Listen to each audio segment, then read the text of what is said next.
คือจังภาพเหล่านี้เคยเกิดขึ้นแล้ว แต่ก็จำบ่ได้ว่าเกิดขึ้นตอนใด อยู่ในความทรงจำหรือว่าแค่ฝันไป ทั้งที่หัวใจบ่เคยเชื่อเรื่องแบบนี้เลย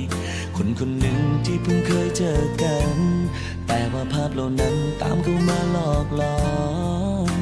ให้ใจคิดถึงไม่เคยเป็นมาก่อน ไม่ได้อ้อนวอนเรียกร้องขอเจอใคร สิ่งที่แน่บ่เห็น เคยปิดใจบ่ยอมรับมัน แต่ตอนนี้ทุกอย่างก็แปรผัน จากมือนี้หอดมือนั้นสิบ่ยอมให้ผู้ใดมาทำร้าย ต่อจากนี้สิคอยดูแลเจ้าให้ดีๆบ่ให้ผู้ใดเข้ามากำไกลในชีวิตเจ้า ทั้งที่ใจบ่เชื่อว่าความหักนั้น